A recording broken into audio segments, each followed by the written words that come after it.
क्रियाशक्ति कैकेयी है।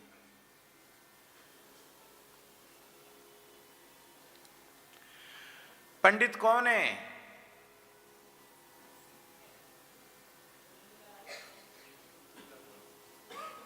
बड़ी जटिल व्याख्या है पंडित शब्द की चक्रपाणी जी, क्योंकि शायद पंडित शब्द को इतना अधिक परिभाषित किया गया कि बहुत सुनिचैव स्वपाके चो पंडिता समदर्शिना पंडितो बंध मोक्षवित, और अनेक प्रकार की परिभाषाएं पंडित शब्द की हैं।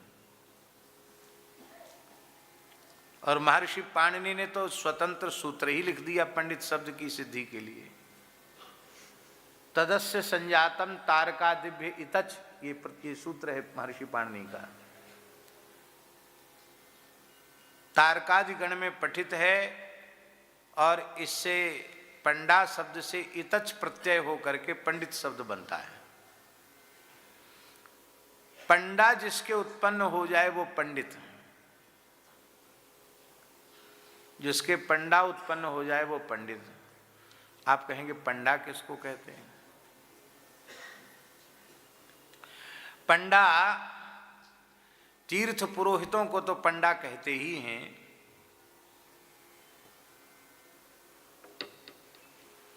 हम ये नहीं करें कि तीर्थ पुरोहित पंडा नहीं है, पर वस्तुतः पंडा किसी व्यक्ति विशेष का नाम नहीं है। सत और असत का विवेक जिस बुद्धि में हो गया है उस बुद्धि का नाम है पंडा। सदसद विवेकनी बुद्धि ही पंडा। सत और असत का पूर्ण निर्णय जिस बुद्धि में हो गया, ये सत है ये असत है। निर्णय का अर्थ क्या है वैदिक जी? निर्णय का अर्थ है असत का त्याग और सत में स्थिति, ये निर्णय का अर्थ है। असत को जिसने सर्वथा त्याग दिया हो और सत स्वरूप में जिसकी प्रतिष्ठा हो गई हो जिस बुद्धि की, उस बुद्धि का नाम है पंडा। और ऐसी बुद्धि जिसमें प्रकट हो चुकी है वो पंडित। पंडा संजाता अस्य, जिसके पंडा उत्पन्न हो गई है वो पंडित है।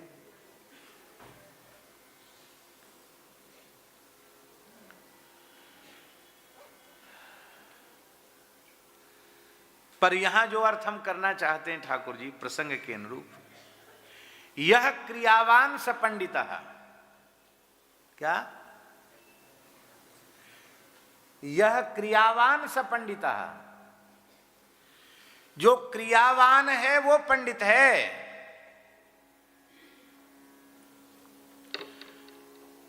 संभव नहीं है, कथनचित संभव हो जाए किसी का जन्मांतरी संस्कार इतना पुष्ट हो, प्रबल हो कि षडंग वेद आद्योपांतों से कंठस्थ हो जाएं, उपस्थित हो जाएं, षडंग वेद को पढ़ा सकता हूं।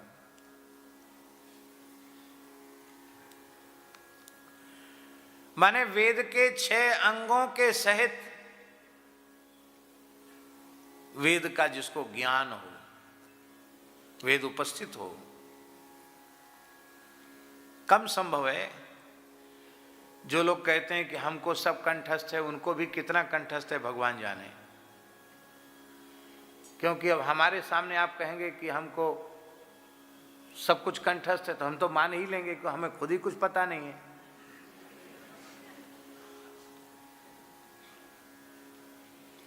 वक्ता शुद्धोच्चारण कर रहा है या अशुद्ध कर रहा है, ये श्रोताओं को पता नहीं चलता है। श्रोताओं को पता चलता है क्या? पर कोई संस्कृतज्ञ व्यक्ति बैठा होगा तो तनिक भी कोई अशुद्ध असाधु शब्द उच्चरित होगा वक्ता के मुंह से, उसको बहुत कर्ण कट्टू लगे, जैसे खोलता हुआ तिल कान में डाल दो, अरे क्या बोल दिया, ऐसा लगेगा।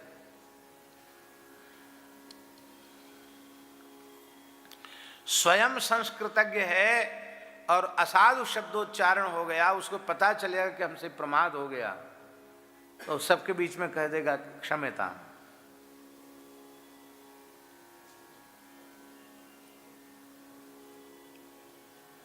उसको संकोच नहीं होगा। अब पता ही नहीं है खुद कि हम शुद्ध बोल रहे हैं कि शुद्ध बोल रहे हैं, तो काहे का संकोच होगा? वही संकोच नहीं होगा।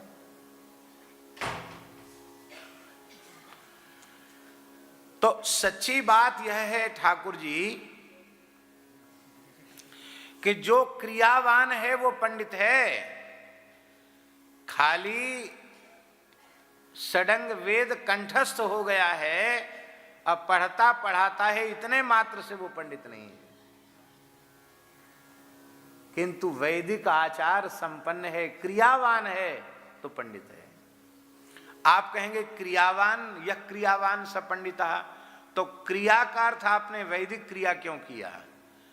क्योंकि वस्तुतः किम कर्तव्यम किम अकर्तव्यम, इस विषय में प्रमाण क्या है?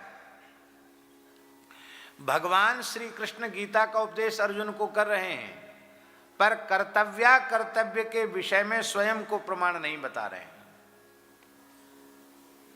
भगवान को कहना चाहिए था अर्जुन से कि कर्तव्य के विषय में मैं प्रमाण हूं, लेकिन अपने को नहीं बोलते। तस्मात् शास्त्रम प्रमाणम ते कार्य कार्य व्यवस्थित, किम कार्यम किम अकार्यम, इस संबंध में केवल और केवल शास्त्र ही प्रमाण है, दूसरा प्रमाण नहीं है। शास्त्र ही प्रमाण है कर्तव्य के विषय में।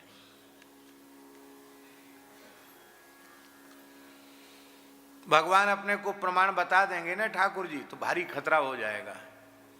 वो खतरा सबके बीच में खोल के नहीं बताना है। क्यों? कुछ ऐसे काम भी हैं कृष्ण लीला में, वो सबके सब प्रमाण हो जाएंगे।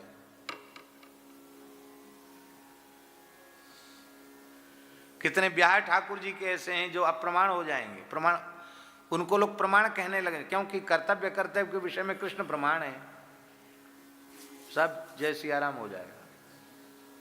इसलिए भगवान बड़े चतुर हैं, साफ बच गए, बोले मैं प्रमाण नहीं हूं। हाँ, हमारा जो उपदेश है उसको प्रमाण मानना, हम जो कर रहे हैं उसको प्रमाण मानना।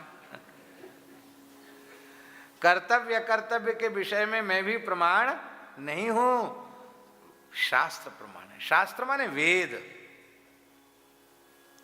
क्या करना है क्या नहीं करना है। इसलिए यह क्रियावान स पंडितः, और वह क्रिया क्या है? वैदिक सदाचार ही क्रिया है। इसलिए आचार प्रभवो धर्मः, आचार प्रथमो धर्मः, यह क्रियावान स पंडितः। इसी को निष्काम कर्म योग भी कहा गया। इसी क्रिया योग का गुरु जी, इसी क्रिया योग का जो परिष्कृत स्वरूप है वह है निष्काम कर्म योग, जिसको भगवान गीता में निष्काम कर्म योग कहते हैं। इस निष्काम कर्म योग की आचार्य कौन है? इसका प्रतीक कौन है? कैकेयी माता है। इसलिए चित्रकूट में राम जी बोल रहे हैं, भरत अब भूल के ऐसी भूल मत करना, अब माता के बारे में कुछ अटपट मत बोलना।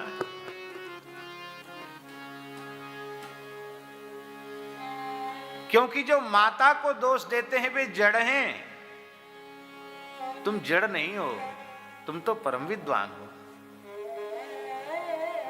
हैं? तुम विवेकी हो। जिन्होंने संतों की सभा का सेवन न किया होगा, साधु सभा नहीं सेई, संत सभा का सेवन नहीं किया होगा, सत्संग नहीं किया होगा, वो कैकेयी को दोष देंगे। यदि तुम दोष दोगे तो तुम जड़ प्रमाणित हो जाओगे, भगवान के कहने का आशय है।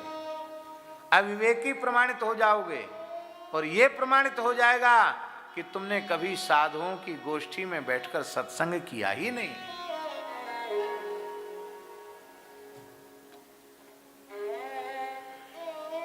कैकेयी हमें अपनी दृष्टि से केकई जैसी निष्काम कर्मयोग में परिनिष्ठिता दूसरी कोई माता दिखाई नहीं पड़ती संपूर्ण वैदिक पौराणिक साहित्य में।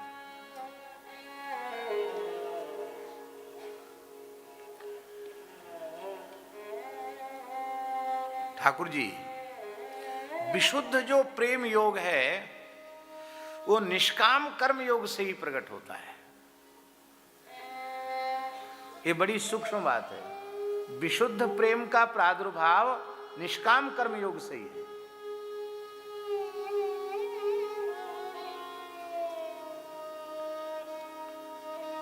जिनको कबहू न चाहिए कछु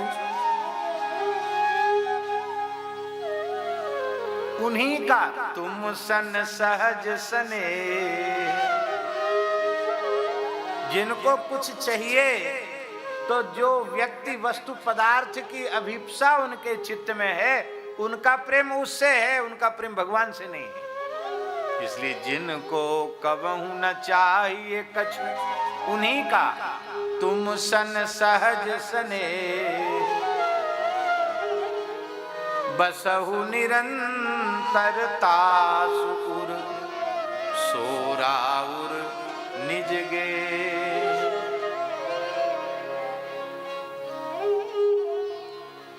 जो निष्काम है ना, जिनको लोग निष्काम कहते हैं उनको कोई कामना अब नहीं रह गई है, पर उनमें भी एक बात रहती है। क्या? विनय पत्रिका में गोस्वामी जी कहते हैं को कछु दे कहे भल।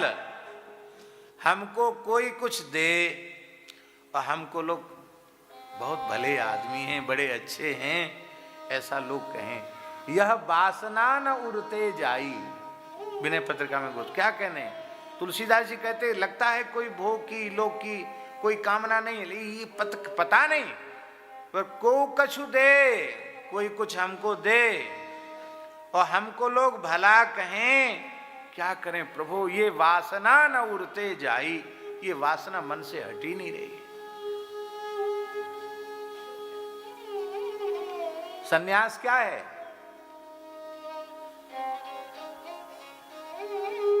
यह हम नहीं बोल रहे हैं, ध्यान से सुने, यह हम नहीं बोल रहे हैं कि शास्त्रीय विधि से सन्यास ग्रहण करने की जो पद्धति है वो सन्यास नहीं है, ये हम बिल्कुल नहीं बोल रहे हैं। लेकिन किसी कर्मकांड विशेष के माध्यम से एक स्वरूप विशेष, परिवेश विशेष, आकृति विशेष को ग्रहण कर लेना, किसी वेशभूषा विशेष को धारण कर लेना, किसी संप्रदाय विशेष में दीक्षित हो जाना, केवल यही सन्यास नहीं है। ये भी है अपनी अपनी परंपराओं के अनुसार सन्यास, पर सन्यास है महाराज जी एषणात्रय त्यागो सन्यासा। 3 प्रकार की इच्छाओं का सर्वथा त्याग, इसका नाम है सन्यास। तो त्रिविध इच्छाओं का त्याग सन्यास है। वो त्रिविध इच्छा कौन कौन सी है? पहली इच्छा है पुत्रेष्णा, और उसी पुत्रेष्णा का ठाकुर जी परिवर्तित स्वरूप है शिष्येषणा। क्योंकि बिंदु सृष्टि में जो पुत्र है, नाद सृष्टि में वही शिष्य है। पुत्र भी तो शिष्य है और शिष्य भी पुत्र है। इसलिए धर्मशास्त्र की दृष्टि से पुत्र को श्राद्ध तर्पण पिंडदान आदि का जितना अधिकार है, शिष्य को भी श्राद्ध तर्पण पिंडदान का उतना ही अधिकार है। क्योंकि नाद सृष्टि में भी वो पुत्र है, शिष्य भी पुत्र ही है। तो गृहस्थ को तो पुत्रेष्णा रहती है, बेटा है जाए, और जो घर द्वार छोड़ दिए उनको बढ़िया चेला मिल जाए, योग्य उत्तराधिकारी मिल जाए, ये सबको चिंता होती है। हाँ, ये बात जरूर है, कोई बताए चाहे मत बताए, चिंता तो सबको होती है। हाँ, क्योंकि इतना श्रम करके भगवान की सेवा, गौओं की, संतों की सेवा, उत्सव महोत्सव, जो महापुरुष स्थापित किए हैं उनको क्या ये चिंता नहीं रहती होगी कि भाई ये हमेशा चलता रहे? तो क्या होती है, वो हमेशा कैसे चलेगा? अयोग्य के आने से चलेगा कि योग्य के आने से चलेगा? योग्य के आने से चलेगा। तो योग्य उत्तराधिकारी की शिष्य की इच्छा विरक्तों के मन में भी हो जाती है। तो पुत्रेष्णा तो भेष बदल के शिष्येष्णा के रूप में आ जाती है। और वित्तेष्णा ठाकुर जी दूसरी है वित्तेष्णा, धन प्राप्ति की इच्छा। ये वित्तेष्णा भी कितनी प्रबल है। जो छोटे बच्चे अभी बोलना नहीं जानते, खाली रोते और हंसते हैं, वो भी रुपया पकड़ लेते तो छोड़ते नहीं। हाँ, हमने देखा बहुत छोटे बच्चे ऐसे पैसा पकड़ लेंगे, छोड़ेंगे नहीं, फट जाए भले ही चाहे नोट। उनको तो पता ही नहीं कि कितने नंबर का नोट है, छोटा है कि बड़ा है।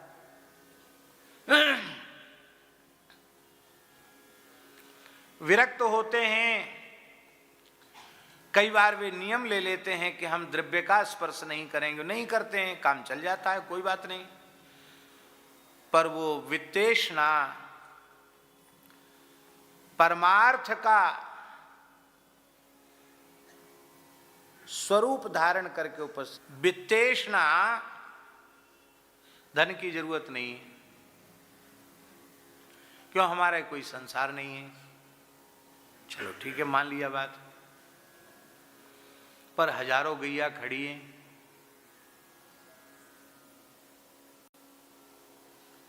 और बहुत सी परमार्थ की चीजें हैं, सेवा की चीजें हैं, तो उनके लिए उस द्रव्य की भी आवश्यकता है कि नहीं? व्यवहार को सर्वथा नकारा जा सकता है क्या? नकारा तो नहीं जा सकता। तो वह जो वित्तेष्णा थी वो परोपकार का, परमार्थ का चादर उड़ के आ गई। जैसे पुत्रेष्णा शिष्येष्णा का रूप धारण करके आ गई, ऐसी वित्तेष्णा पारमार्थिक लवादा उड़ के आ गई। कथंचित कोई परम विवेकी परम वैराग्यवान पुत्रेष्णा शिष्येष्णा वित्तेष्णा और परमार्थ की कामना से भी शून्य हो जाए, हमें कोई परमार्थ नहीं करना, हमें केवल भजन करना है, तो भी एक इच्छा इतनी प्रबल है, उसका नाम है लोकेष्णा। संसार में हमारी प्रतिष्ठा हो, हमारा यश हो, हमारा नाम हो, हमारी कीर्ति हो, हमारी जय जयकार हो, ये इच्छा बड़े से बड़े तपस्वी, बड़े से बड़े साधक, बड़े से बड़े सिद्ध, बड़े से बड़े योगी, उनके चित्त में भी कहीं न कहीं घुसी रहती है।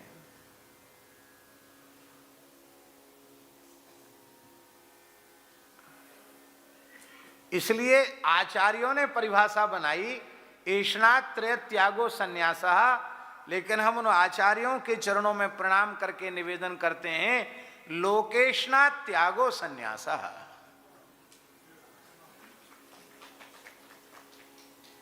लोकेष्णा का त्याग ही संन्यास है।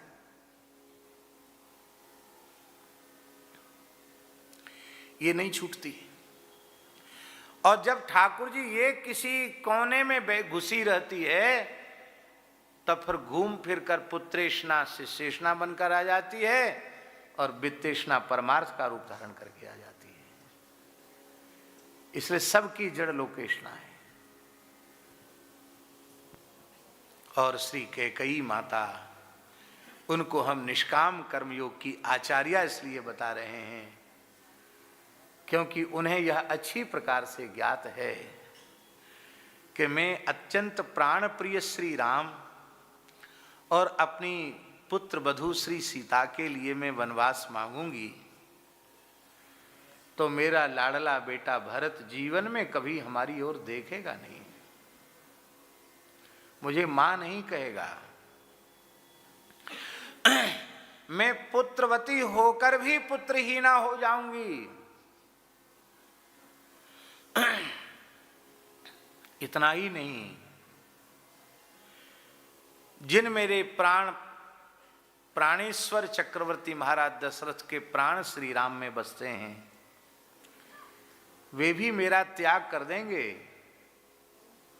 पतिव्रता नारी के लिए इससे बड़ी कोई सजा नहीं है कि उसका पति कह दे कि आज से मैंने तुम्हारे प्रति पत्नी भाव का त्याग कर दिया, मैं तुम्हें अपनी पत्नी नहीं मानता।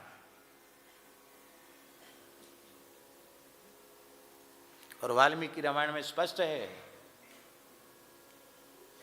दशरथ जी कहते हैं कैकई, मूर्छित होकर दशरथ जी गिर गए हैं, कैकई उठाना चाहती है तो चीख पड़ते हैं दशरथ जी, स्पर्श मत कर, क्योंकि तेरा और तेरे पुत्र का मैंने त्याग कर दिया है।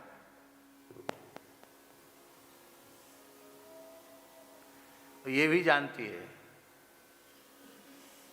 पति मुझे त्याग देंगे, और पति मुझे ही नहीं त्यागेंगे, पति देह को भी त्याग देंगे। क्योंकि बंदऊं अवध भुवाल, सत्य प्रेम जही राम पद, बिछुरत दीन दयाल प्रिय तनु तृण इव परिहर्यो। तृण के समान देह को त्याग करके चले जाएंगे।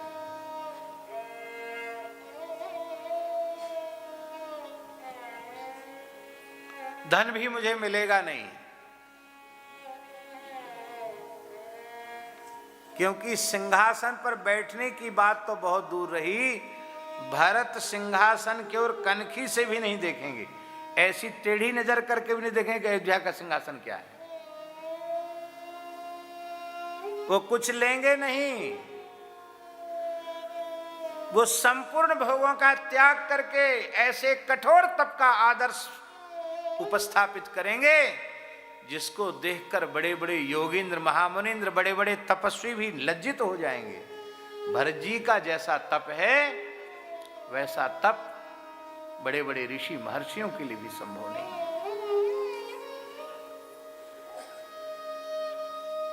आप कहेंगे भरत जी के तप में ऐसी क्या विशेषता है? तप माने क्या होता है? काय क्लेशो ही तपः। तप की परिभाषा है काय क्लेशो ही तपः।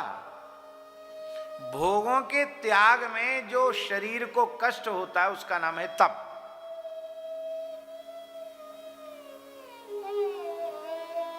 तो भोगों का त्याग कर देते हैं, ये चीज खाना छोड़ दिया, अगर पंचाग्नि में बैठे हैं, खुले आकाश के नीचे बैठे हैं, ये सब तपस्या के ही प्रकार हैं। फल खा के रह रहे हैं, पत्ता खा के रहे हैं, हवा पी के रह रहे हैं, ये सब तपस्या के प्रकार हैं। तो भोगों के त्याग में जो देह को कष्ट होता उसका नाम है तप।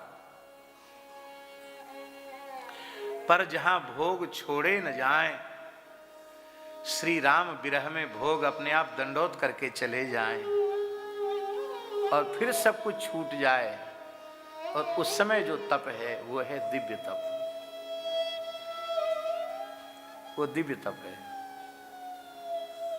तपस्वी तपस्या करते हैं, क्लेश सहन करते हैं, कष्ट सहन करते हैं, और निरंतर उपास्य का स्मरण भी करते हैं।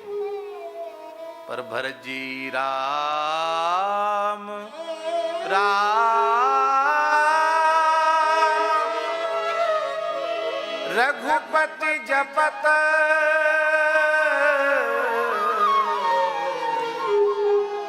स्रवत नयन जल जा। एक एक नाम के साथ उनके नेत्रों से प्रेमाश्रु प्रवाह झरता। जैसे हमारे ठाकुर जी प्रेमाश्रु पूर्णो हरि, श्री जी के स्मरण में जिस भाव से ठाकुर जी श्री जी का स्मरण कर रहे हैं, उसी भाव से भरत जी रघुनाथ जी का स्मरण कर रहे हैं।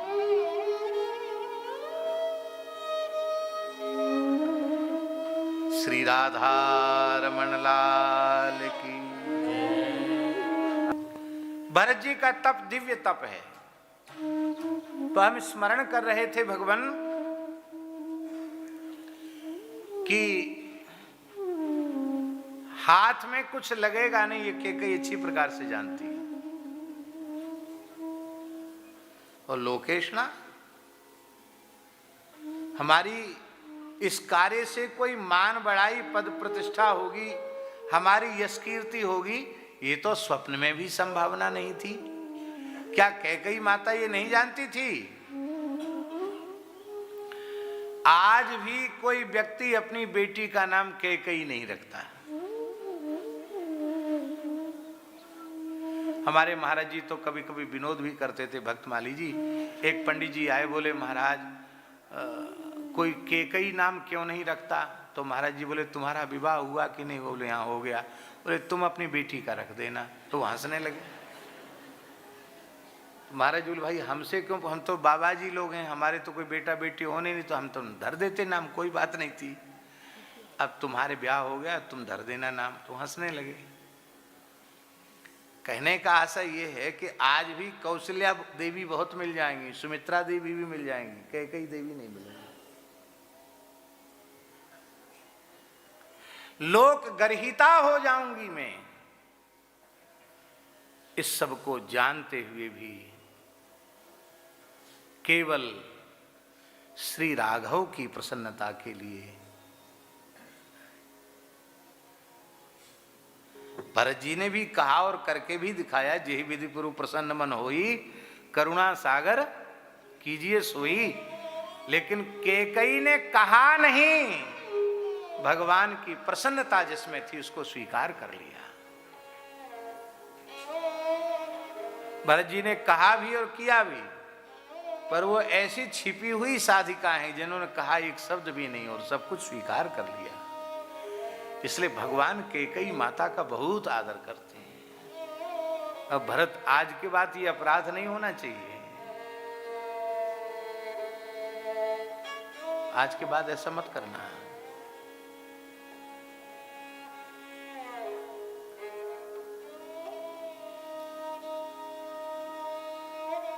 पंडित श्री गंगादत्त जी ने एक बड़ी अच्छी बात लिखी है कि एक बार भगवान श्री राम से कैकेयी माता ने कहा कि बेटा एक बात का मुझे बड़ा कष्ट है। क्या कष्ट है? बोले भरत कभी हमको मां कह के नहीं बोलता है, हमारी तरफ देखता तक नहीं है, प्रणाम निवेदन करना तो बहुत दूर रहा, आता ही नहीं, देखता नहीं। आखिर तो मैं मां हूं, पीड़ा तो हमको होती है। तो अब तो सब हो गया, सब सामान्य हो गया, अब कुछ समस्या है नहीं। तो लगता है रहस्य का ज्ञान नहीं है भरत को, इसलिए भरत ऐसा कर रहा है। तो अब कम से कम क्या कहते हैं उसको, समझौता है?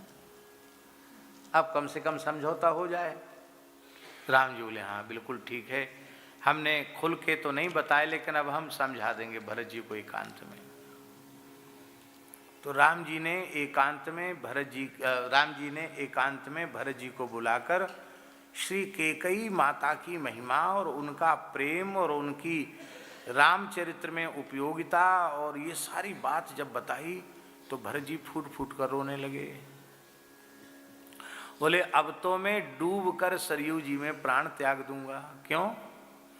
आप जिसका इतना महिमा मंडन कर रहे हैं, इतनी बड़ी प्रेमनी बता रहे हैं कि हमसे इतना अधिक, उससे मैंने द्वेष किया, अब तो मैं मुंह दिखाने के योग्य में तो सरयू जी में डूब मरूंगा।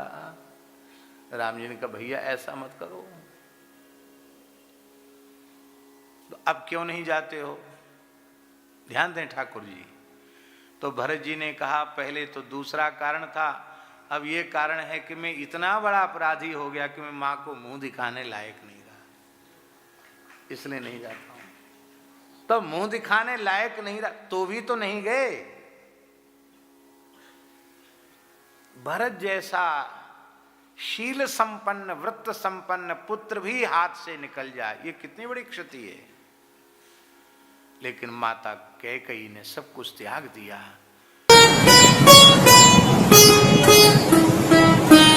श्री सीताराम। प्रतिदिन सत्संग एवं दर्शन के लिए श्री महाराज जी के ऑफिशियल चैनल को जरूर सब्सक्राइब करें।